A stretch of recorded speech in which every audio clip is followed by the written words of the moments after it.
what triggers me is that all the whole promises that Nigeria have been, that promised the Biafran people, after they massacre our people, after they destroy all we have built, and all the whole promises, as I'm talking to you, as I'm speaking right now, none of them is happening. Are we talking about seaports? Are we talking about airports? Are we talking about government facilities? Are we talking about government houses? Do you have any presence of government in Biafra land? If I may ask you, do you have any one of them? That is what triggers me. That is what I see in the leader of indigenous people of Biafra, Mazi Nnamdi Kanu.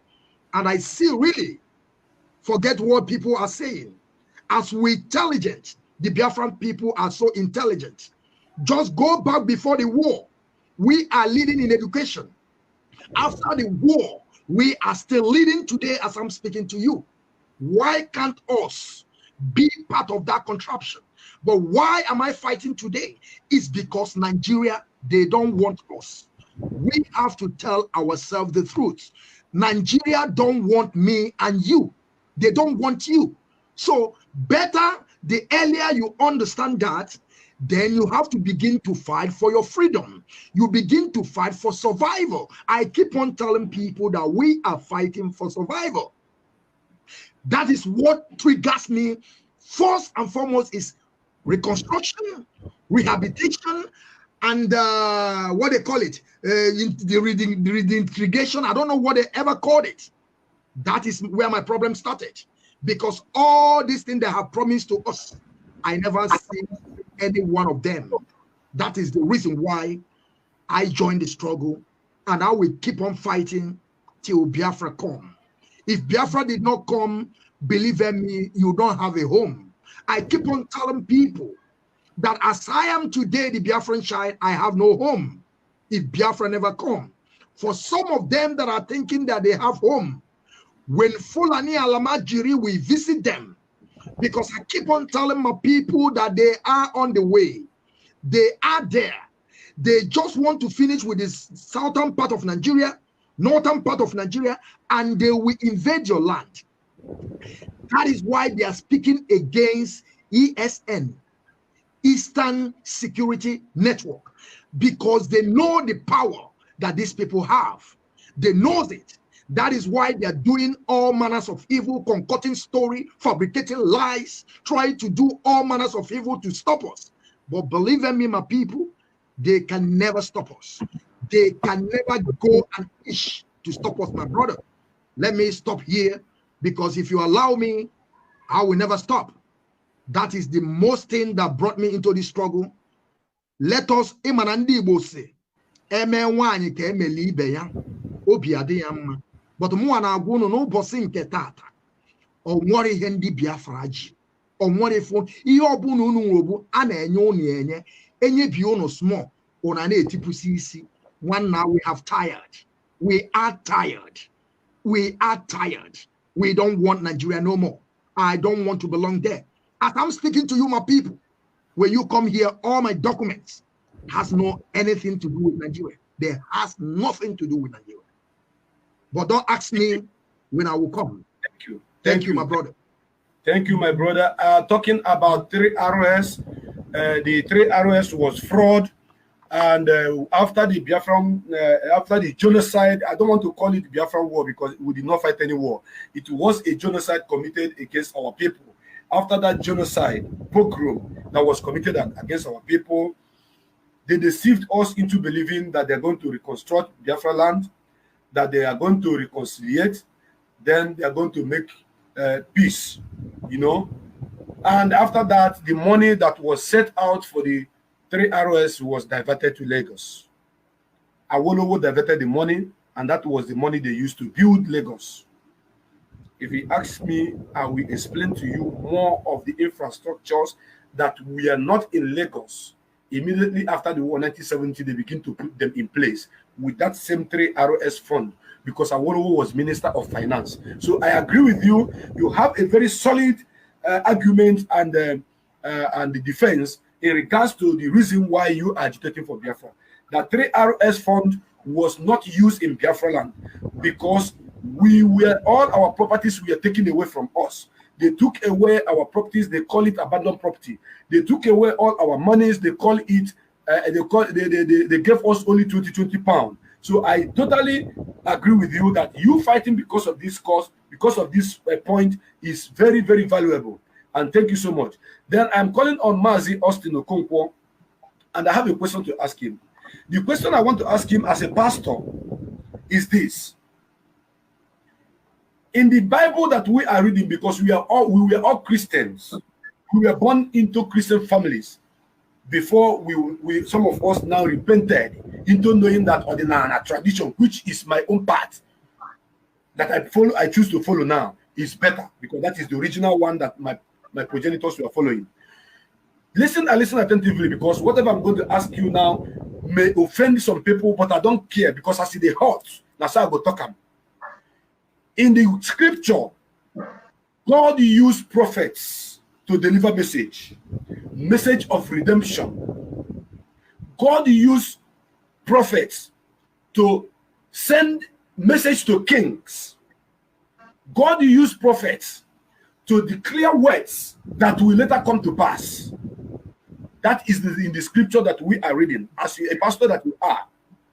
Now, in this place you call Africa, Nigeria to be precise, Nigeria has the highest number of churches in the whole world. The highest number of churches in the whole world is situated in Nigeria. One.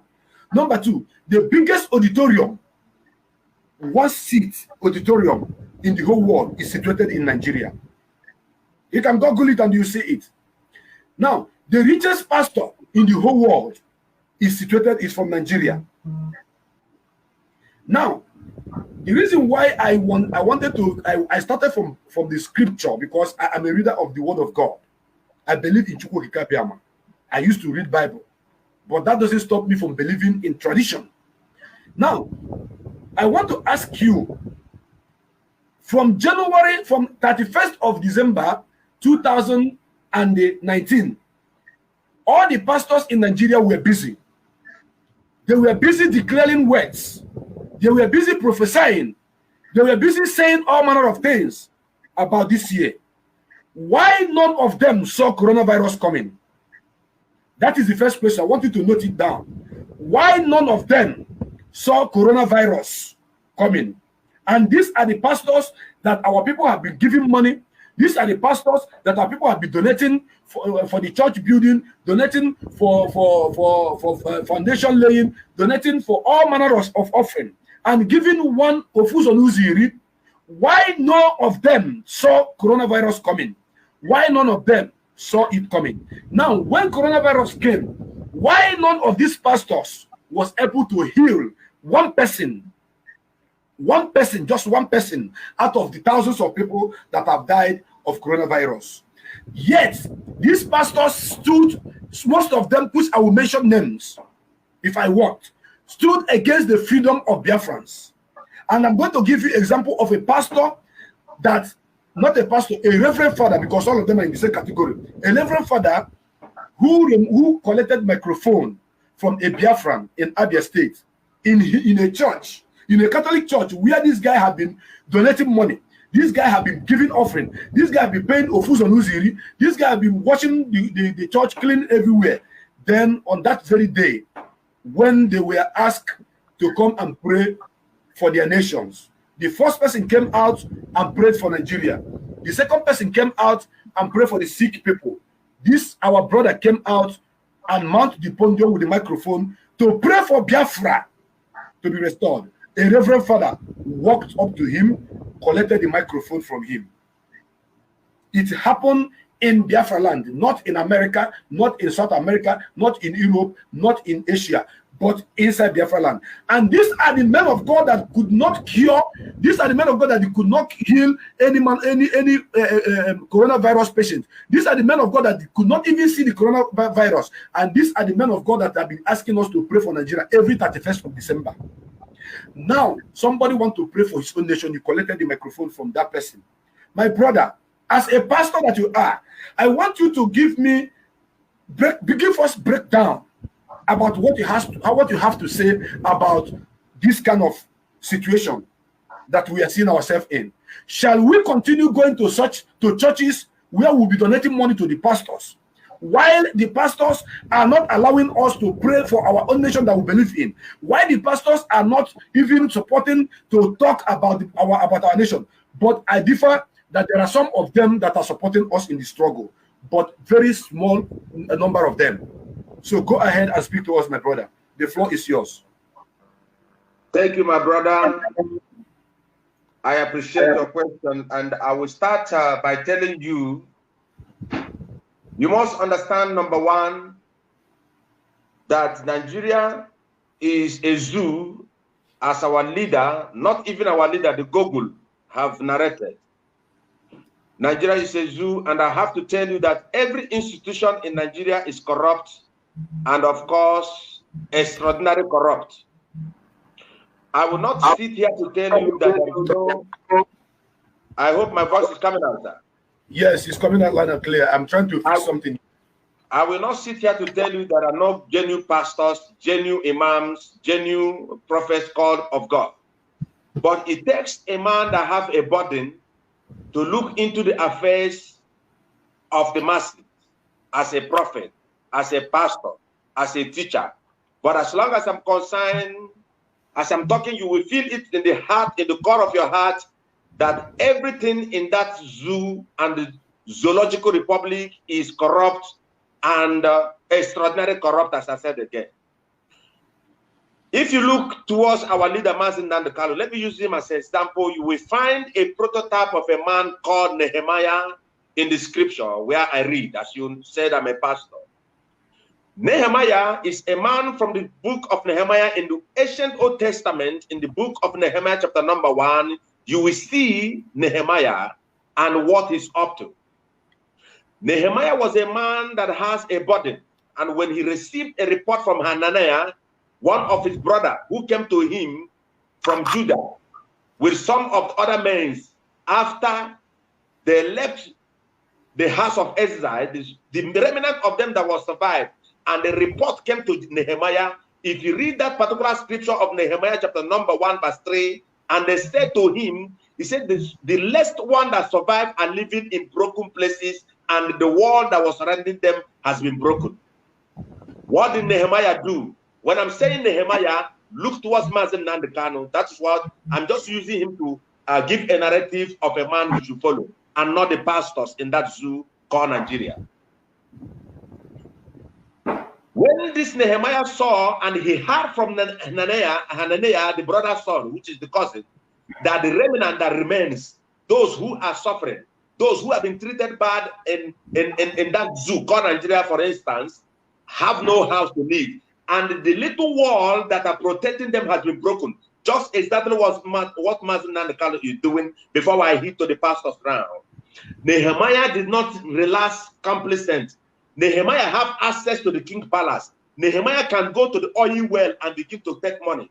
But Nehemiah stand the same thing what Mazi Nnamdi Kanu is doing, and he did not say, let him take money from Wike, let him take money from Buhari, let him succumb when he went to the prison, but because he has a burden.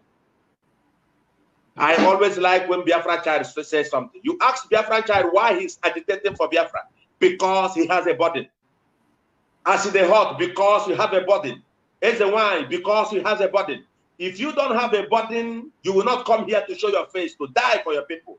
It takes a man that has a burden to denounce his palace, to denounce his father kingdom, and stand for people that don't even know him. Have I shaken Nnamdi Kanu in the hand before? I never do that. But he is standing for me and my family, fighting that the Hausa Fulani should leave our land. Why the pastors are jubilating in their luxurious buses and purchasing new private jets. Let me tell you, these guys are criminals. And let me hit it to you now. I want to tell you that the church is a crime. And I know that some of my pastor friends are hearing. Jesus, Joshua Amashia, he went inside the church. Those he drive out there are not different from the kind of people that Mazi Nnamdi Kanu is talking about before Uche Mefo came out and begin to collaborate with the people to mock our leader Mazi Nnamdi Kanu, who said that every pastor in Nigeria is a criminal. And we know all that are criminal. Let me tell you my ecclesiastic title. I finished my 3 comma school. I have my certificate. I did what is called Life in the Spirit seminar. I read the spiritual books called Eurasia, big volumes. And I did what we call esoterical knowledge. And of course, I was then as an evangelist under the leadership of T.D. Jakes. But I know what esoteric is, and I know what God is. Let me tell you, my brother, there is no institution in Nigeria that is genuine. Why? Because the country himself is a doomed country. A country that can kill their fellow citizens. Do you know that the Bible said that whatever thing that you cannot keep alive, do not remove? But Nigeria killed their fellow citizens, and the blood of the innocent splitted between the two green, which means it is a doomed country, it's a corrupt country, and they must appease the gods.